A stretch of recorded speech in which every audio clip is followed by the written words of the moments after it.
Hi everyone, welcome back to my channel. ఇవాళ నేను మీకు పచ్చి చింతకాయలతో పులిహోర ఎలా తయారు చేసుకోవాలో చూపిస్తున్నానండి. దీనికి కావాల్సిన పదార్థాలు, తయారీ విధానం మొత్తం మా మమ్మీ చెప్తుంది. పులిహోరకు కావాల్సిన పదార్థాలు ఏదో చూడండి. 1/2 కేజీ పచ్చి చింతకాయలు, వేరుశనగపప్పు 1/2 కప్పు, 2 స్పూన్లు పచ్చిశనగపప్పు, 2 స్పూన్లు మినపప్పు, ఒక 6-7 ఎండుమిర్చి, 6-7 పచ్చిమిర్చి తీసుకున్నాను, 1/2 కప్పు ఆయిల్, 1 స్పూన్ జీలకర్ర, 1 స్పూన్ ఆవాలు, కొంచెం మెంతి పిండి, కొంచెం ఇంగువ పొడి తీసుకున్నాను, 1 స్పూను అల్లం తురుము, చిన్న బెల్లం ముక్క, జీడిపప్పు, సాల్ట్, కొత్తిమీర, కరివేపాకు. ఇప్పుడు తయారీ విధానం చూద్దాం.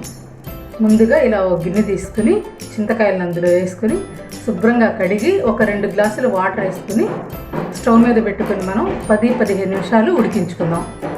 చూడండి, చింతకాయల్ని 10-15 నిమిషాలు ఉడికించుకున్నాను. ఇప్పుడు వీటిని చల్లారనిద్దాం. చూడండి, ఇది బాగా చల్లారిపోయింది. ఇప్పుడు ఈ చింతకాయలు మనం బాగా ఇలా పిసుగుతూ రసం తీసుకున్నాము.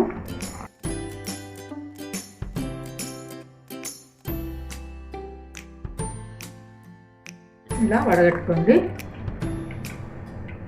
కొద్దిగా వాటర్ పోసుకుంటూ ఇలా మనం ఈ పులుసు అంతా గిన్నెలోకి తీసుకున్నాము. చూడండి, ఇలా రసం తీసుకుని ఒక పక్కన పెట్టుకోండి. స్టవ్ వెలిగించుకొని దీని మీద ఒక బాండలు పెట్టుకున్నాము. బాండలు వేడాక ఆయిల్ వేసుకున్నాం. ఆయిల్ వేడైంది. ఇప్పుడు ఇందులో మనం ఆవాలు, జీలకర్ర, ఎండుమిర్చి వేసుకుని కొద్దిగా వేయించుకోండి.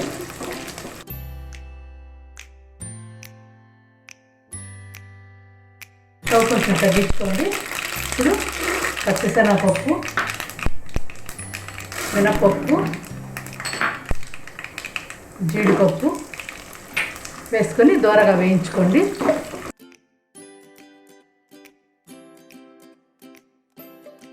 ఇప్పుడు వేరుశనగపప్పు వేసుకోండి.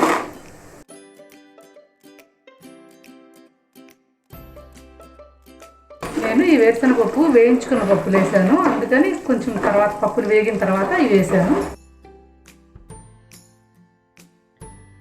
పప్పులు కొద్దిగా వేగాయండి. ఇప్పుడు నేను ఇందులో పచ్చిమిర్చి వేస్తున్నాను. ఈ పచ్చిమిర్చి కొంచెం బాగా వేగితేనే మనకు పులిహోర మంచి స్మెల్ వస్తుంది. ఇప్పుడు అన్ని పప్పులు అన్నీ వేగిపోయాయి. ఇప్పుడు మనం ఇందులో పసుపు,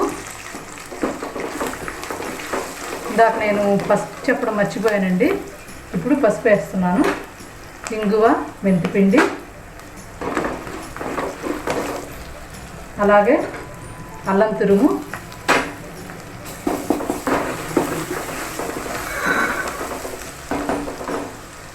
కరివేపాకు, కొత్తిమీర ఒకసారి కలిపేసి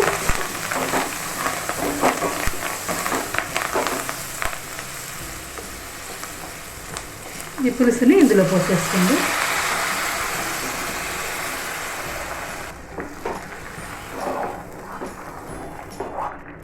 ఇప్పుడు సాల్ట్ వేసేసుకోండి. చూడండి, పులుసు ఇలా మరుగుతున్నప్పుడు ఇందులో బెల్లం ముక్క వేసుకొని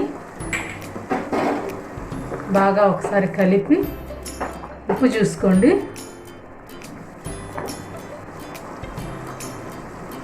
తర్వాత మీరు ఈ స్టవ్ని మీడియం ఫ్లేమ్లో పెట్టుకొని ఒక 10-15 నిమిషాలు మరిగించుకోండి. చూడండి, పులుసు బాగా మరిగిపోయింది. ఆయిల్ పైకి వచ్చేసింది. చూడండి, నేను కొంచెం ఆయిల్ తక్కువతోనే చూపించాను. మీరు ఆయిల్ కావాలంటే కొద్దిగా వేసుకోవచ్చు. ఈ పులుసు బాగా చల్లారాక మనం ఫ్రిడ్జ్లో స్టోర్ చేసుకొని ఒక 1 నెల రోజుల దాకా మనం వాడుకోవచ్చు.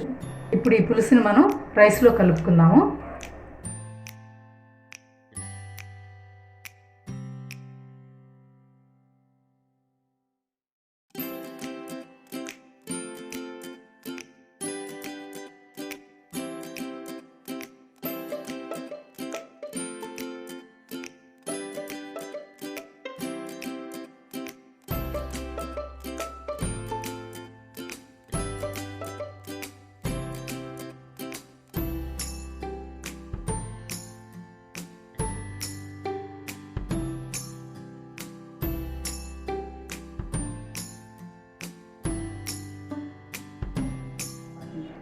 అంతేనండి, చింతకాయ పులిహోర ఎలా తయారు చేయాలో చూశారు కదా.